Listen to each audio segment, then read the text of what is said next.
আইএলআইসি প্রিয় দর্শক, আমাদের দেশের বালুতে বিশ্বের মহামূল্যবান 6টি খনিজ সম্পদ আছে। বাংলাদেশের বালুতে, ফানিতে, আকাশে, বাতাসে, মাটির নিচে, একেবারে সব জায়গাতে এমন এমন মহামূল্যবান খনিজ সম্পদ, খনিজ পদার্থগুলো আল্লাহ তাআলা আমাদেরকে দিয়ে রাখছে, যা খুবই আশ্চর্যের বিষয়, খুবই অবাক হওয়ার বিষয়। বিশ্বের শ্রেষ্ঠ মহামূল্যবান 6টা খনিজ সম্পদ আমরা দেশের বালুতে আছে। ব্রহ্মপুত্রের নদীতে 6টি মহামূল্যবান খনিজ সম্পদ আছে।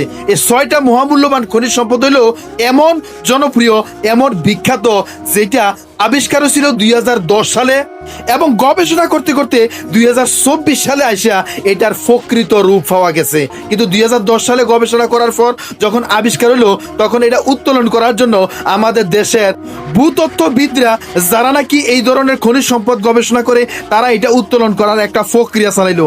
কিন্তু এটা কোনো না কোনো অজানা কারণে এটার গবেষণা বন্ধ হয়ে গেল। কিন্তু এই 2024 সালে, গত 2 বছর আগে, এটার পরিপূর্ণতা পাওয়া গেছে এবং পরিপূর্ণতা উঠাইছে যে এইখানে এই ব্রহ্মপুত্র নদীতে 6টা মহামূল্যবান খনিজ সম্পদ, যেটা আমরা যদি ঠিকঠাক মতো উত্তোলন করতাম পারি এবং সংগ্রহ করতে পারি, তাহলে আমাদের রাজস্বে, আমাদের দেশের বিশাল এক অর্থনৈতিক অবস্থা পরিবর্তনের শ্রেষ্ঠ হইয়া দাঁড়াই যাইব। কিন্তু আমরা আসলে উত্তোলন করতে পারতেছি না। 2010 সালে আবিষ্কার হইলেও এত দীর্ঘ গবেষণার পর 2024 সালে যখন আবিষ্কার হইলো এবং কিছু সংখ্যক উঠাইলো, কিন্তু বন্ধ করে দিল, আর উঠাইলো না এবং আর এটা সংগ্রহ করার চেষ্টাও করলো না। এখন এই 6টা মহামূল্যবান সম্পদ কি কি? একটা হলো ইলমেনাইট, 2 নাম্বারটা হলো রোটাইল, 3 নাম্বারটা হলো জিরকন, 4 নাম্বারটা হলো ম্যাগনেটাইট, 5 নাম্বারটা হলো গার্নেট, আর 6 নাম্বারটা হলো কোয়ার্টজ নামে এই 6টা মহামূল্যবান সম্পদ আমাদের দেশের বালুতে, ব্রহ্মপুত্র নদীর বালুতে এই মহামূল্যবান সম্পদগুলা পাওয়া গেছে।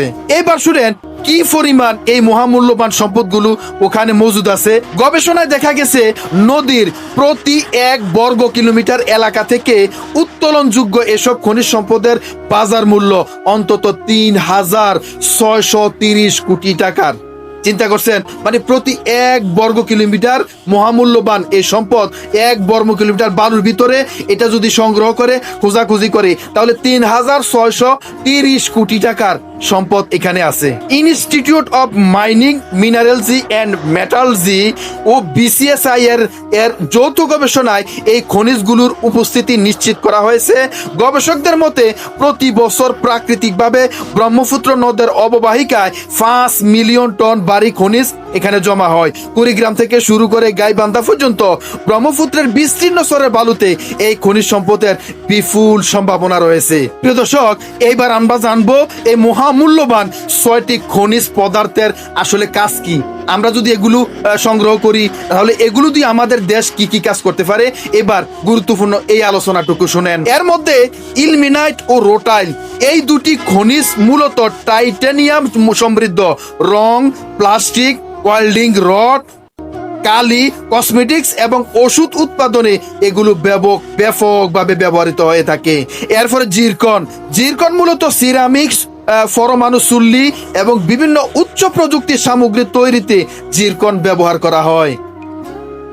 এরপরে ম্যাগনেটাইট, এটি একটি উচ্চমানের লৌহ বা আয়রন সমৃদ্ধ খনিজ, যা চুম্বক ও লোহা সংশ্লিষ্ট বিভিন্ন শিল্পে কাজে লাগে। এরপরে গার্নেট, ঘষা মাজার কাজে এবং মহামূল্যবান রত্ন পাথর হিসেবে গার্নেটের প্রচুর চাহিদা রয়েছে। এরপরে কোয়ার্টজ, কাঁচ শিল্প, ইলেকট্রনিক্স, গড়ি এবং প্রসাধনী সামগ্রী তৈরিতে কোয়ার্টজের বিশাল ব্যবহার। এইবার শুনেন যে আমরা এই মহামূল্যবান খনিজ সম্পদগুলো কেন উত্তোলন করতে পারতেছি না। ওই যে দালাল চক্র, আরে দালালও আমরা বাংলাদেশে খাইয়া দিছে, দালাল চক্রে খাইয়া দিছে। 2024 সালে আবিষ্কার করার পর বৈজ্ঞানিকগুলো এগুলো উত্তোলন করতে পারলো। আমরা হয়তো ভিডিওতে দেখতে পারতেছেন এই খনিজ সম্পদগুলো উত্তোলন করতে পারলো। কিন্তু আমাদের দেশ বিশ্বের বিভিন্ন দেশ থেকে, মালয়েশিয়া, সিঙ্গাপুর এবং ইউরোপীয় ইউনিয়নের বিভিন্ন দেশ থেকে এই খনিজ সম্পদগুলো আমরা হাজার হাজার কোটি টাকার প্রতি বছরে আমরা ক্রয় করি, কিনি এবং কিনা এই যে এগুলো যে কাজে ব্যবহার হয়, এগুলো এই কাজে ব্যবহার করে এগুলো বানায়। অর্থাৎ আমাদের দেশের টাকা বাইরের দেশে তারা নিয়ে যায়।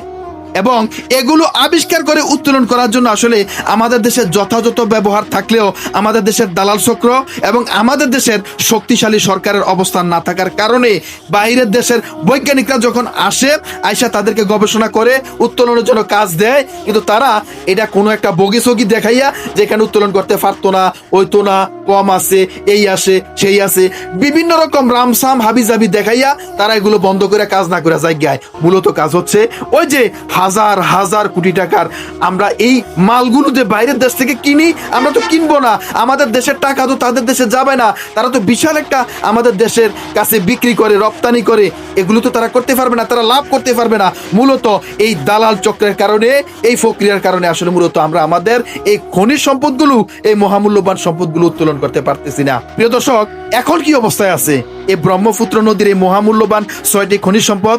এখন ইতিমধ্যে এই গত প্রায় 1-1.5 বছর আগ থেকে এটার একটা গবেষণা চালাচ্ছে, এখনো কিছু কিছু সংগ্রহ করার চেষ্টা করছে। ব্রহ্মপুত্র নদীর এই বালুতে মোটামুটি অনেকগুলো আহরণ করার চেষ্টা করতেছে, কিন্তু তাও শক্তিশালী না। আমাদের এই সরকার, বর্তমান সরকার যদি শক্তিশালী অবস্থা নিয়ে, একদম দৃঢ়তা নিয়ে এই সম্পদগুলো উত্তোলন করার চেষ্টা করে, তাহলে একটাবার চিন্তা করে দেখেন তো, যে কাঁচা মালগুলো আমরা হাজার হাজার কোটি টাকা দিয়া বাইরের দেশ থেকে কিনি, আমাদের দেশে থাকলে তো আমরা কিনা লাগতো না, আমাদের দেশের টাকা তো আমাদের দেশে থাকবো, আমরা আরো বাইরের দেশে বিক্রি করতে পারবো। তাহলে এখন করণীয় কি?